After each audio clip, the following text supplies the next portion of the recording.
My name is Marina Awerbuch. I am the Program Administrator for Child Help. My role is primarily working with contracts and grants and making sure that we meet all of our contract and grant requirements. So it's a lot of report writing and a lot of administrative duties in that sense. And then I supervise the administrative team here at Child Help, so kind of the backdrop of how the center functions. I think my favorite part is I actually started off as a therapist working with kids. And I realized it wasn't for me, but I still wanted to get involved in an agency that does support kids. So using my knowledge and background to write grants or to provide reports that support the funding of those agencies kind of drove me to that position. I actually always knew I wanted to work with kids in some sort of either crisis setting or therapeutic setting. It was a personal story for me. My brother was born prematurely, and when I was and we were 15 years apart. So when I was in high school, we had a lot of therapists come to our home to work with him. And luckily, he's a great functioning teenager right now. But those individuals and those careers really got to talking to me and showing me what they did. And that kind of drove me to work with kids and pursuing that passion. So my days are a little bit more typical than the past two that you've heard about.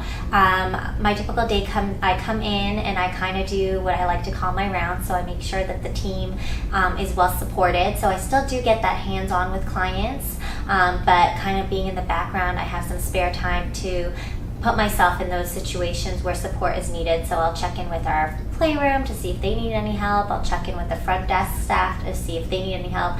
And then I get to answering emails, running reports, running numbers, making connections with the community so that we could build stronger partnerships. So something I love about the position is that I'm still allotted the time to see the kids thrive. So I still get to know some of the kids that come to the center that are coming for multiple times. I still get to see the public, but I don't have to interact with them on a daily basis. So that's kind of my favorite part, that I see the progress and I could go home knowing I had an impact in some way. The challenges, I think, is with grants and reports is always numbers. So when I was in school, I actually never knew I had a passion for numbers. I actually failed psychological statistics my first time around, so who would have known? So sometimes numbers don't add up, and I think that's the biggest frustration.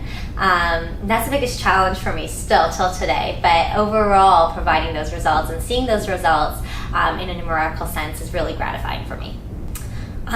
In my typical work week, I think I use a lot of my textbook knowledge to provide the supporting documentation of why an advocacy center like this needs to exist. So we use a lot of abnormal psychology, a lot of developmental psychology, and then I do use some of my therapeutic skills as well to explain the role that the advocacy center has.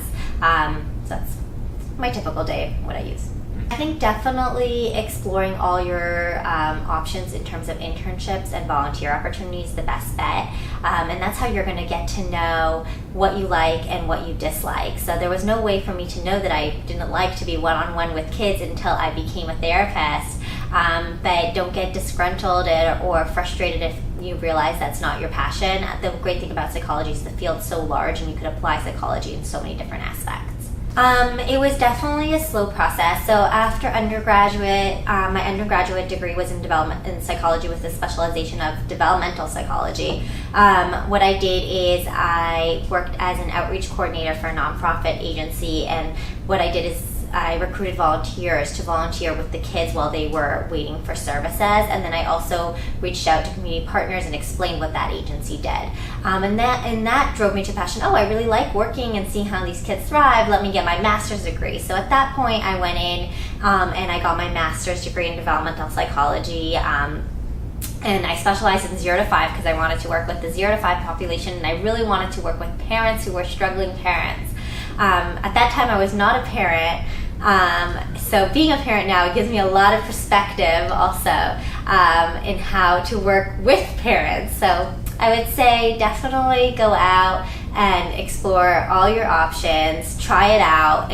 And there's, like I said before, if that doesn't work out, something else will in the field of psychology. So after I realized that parents were really frustrating to work with, what I did is I went back to the outreach. So I started doing parent education, kind of doing parent trainings and talking to teachers of how to best work with 0 to 5 and understanding screening processes for different disabilities that might come up between the ages of 0 to 5. I became a vision and hearing screener on the way there also, because I like to collect trainings as a young person. So I got all these different knowledge bases, but once I started applying them, I realized, hey, this was really cool to learn about, but doing the work was just not for me.